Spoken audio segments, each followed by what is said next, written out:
नमस्ते दोस्तों, आपका स्वागत है आपके अपने चैनल चंटी मंटी टेल्स पर। आज हम शिव ज्योतिर्लिंग श्रृंखला के पार्ट 5 में प्रवेश कर चुके हैं। अब तक की यात्रा में हमने अनुभव किया सोमनाथ की रेत में बसी श्रद्धा, मल्लिका अर्जुन की पर्वतीय शांति, केदारनाथ की दिव्यता, महाकाल की गूंज, ओमकारेश्वर की गहराई और साथ ही काशी, त्र्यंबकेश्वर, बैद्यनाथ जैसे 3 अन्य ज्योतिर्लिंगों की महिमा को भी जाना। हर कहानी ने शिव के एक विशिष्ट रूप और उनके भक्तों की अनुपम आस्था को उजागर किया। यदि आपने पहले के पार्ट नहीं देखे हैं तो उनकी लिंक आपको डिस्क्रिप्शन बॉक्स में मिल जाएगी। अब पार्ट 5 में हम आगे बढ़ते हैं, जहां 3 विशेष और रहस्यपूर्ण ज्योतिर्लिंग हमारा इंतजार कर रहे हैं। नागेश्वर, जहां शिव की रक्षा का रूप प्रकट होता है। ऋणेश्वर, जहां भक्ति की पराकाष्ठ इतिहास बन जाती है।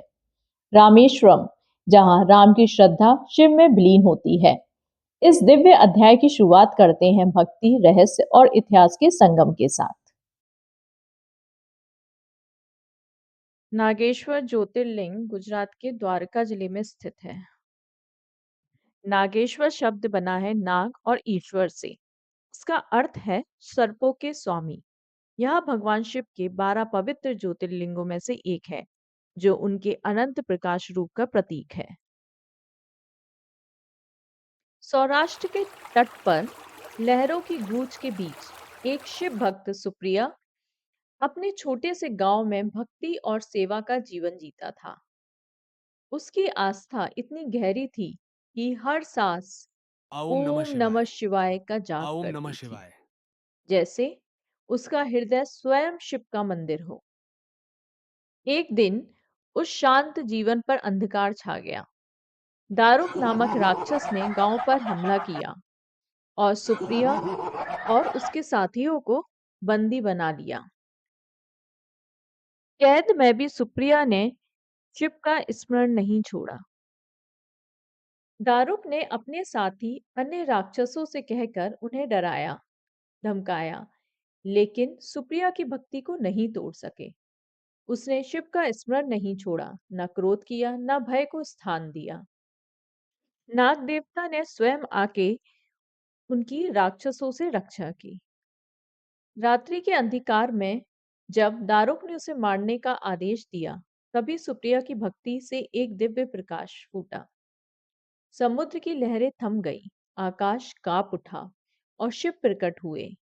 नागों से घिरे, शांत नेत्रों में प्रचंडता और मुख पर करुणा का भाव। शिव जी ने दारुक से कहा, जो भक्त को कष्ट देता है वह स्वयं अंधकार में डूब जाता है। दारुक भयभीत हुआ, पराजित हुआ, लेकिन शिव जी ने उसे केवल दंड नहीं दिया, उसे मोक्ष का मार्ग भी दिखाया।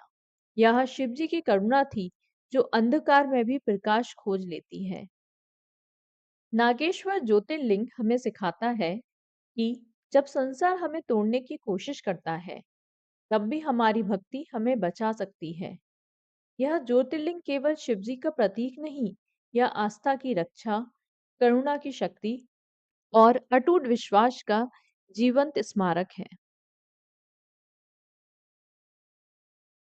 कृष्णेश्वर ज्योतिर्लिंग वेरूल महाराष्ट्र में स्थित है।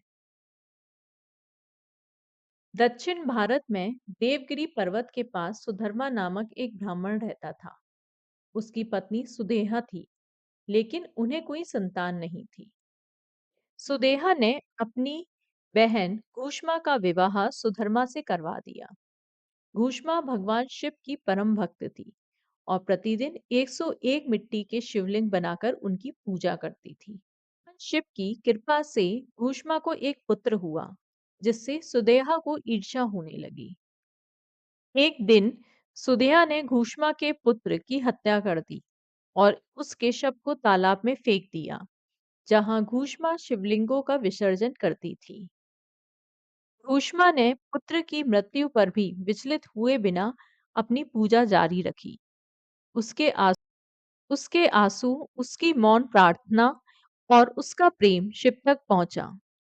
जब वह शिवलिंगों का विसर्जन करने तालाब गई, तो भगवान शिव ज्योतिर्लिंग के रूप में प्रकट हुए और बोले, तेरा प्रेम मृत्यु से भी बड़ा है।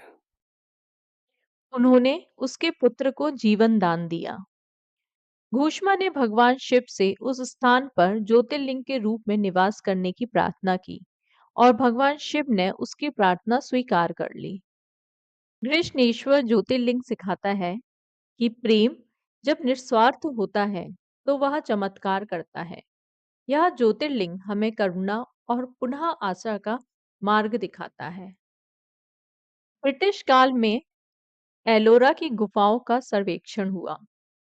स्थानीय मान्यता थी कि घृणेश्वर मंदिर के नीचे प्राचीन हस्तलिखित ग्रंथों का भंडार है जो जीवन, जन, पुनर्जन्म और उपचार से जुड़े हैं। अंग्रेजों ने उन्हें पढ़ने की कोशिश की, लेकिन शुद्ध हृदय के बिना अक्षर गायब हो जाते हैं। रामेश्वरम ज्योतिर्लिंग तमिलनाडु के रामेश्वरम नामक द्वीप पर स्थित है। लंका युद्ध से पहले भगवान राम समुद्र किनारे खड़े थे। उन्हें सीता जी को रावण से मुक्त कराना था, लेकिन युद्ध से पहले उन्होंने शिव जी की आराधना की। उन्होंने रेत से शिवलिंग बनाया और प्रार्थना की, बल, विनम्रता और क्षमा के लिए। शिव जी ने उन्हें आशीर्वाद दिया और वहीं स्थापित हुआ रामेश्वर ज्योतिर्लिंग। यह एकमात्र ज्योतिर्लिंग है जिसे भगवान विष्णु के अवतार राम जी ने स्थापित किया। रामेश्वरम में 22 तीर्थ कुंड हैं, जो मंदिर परिसर के अंदर स्थित हैं। इन कुंडों का निर्माण भगवान राम द्वारा किया गया था, जब वे लंका पर विजय प्राप्त करने के बाद वापस आ रहे थे। ऐसा माना जाता है कि युद्ध के दौरान राम की सेना को प्यास लगी थी और भगवान राम ने अपने धनुष और बाण का उपयोग करके इन कुंडों को बनाया था।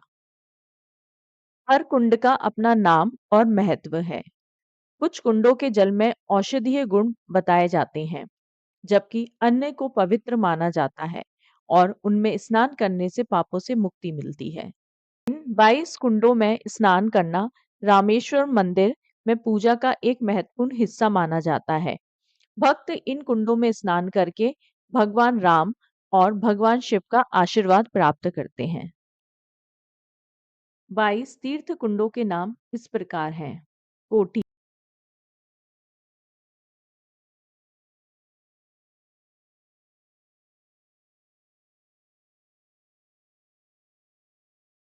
ईश्वर ज्योतिर्लिंग केवल एक तीर्थ नहीं, बल्कि एक जीवन संदेश है जो भगवान राम की विनम्रता, धर्मनिष्ठा और आत्मशुद्धि की भावना को दर्शाता है। दोस्तों, उम्मीद है कि आपको यह कहानी पसंद आई होगी। ऐसी और भी कहानियां सुनने के लिए चैनल को सब्सक्राइब करें और बेल आइकन पर क्लिक करें।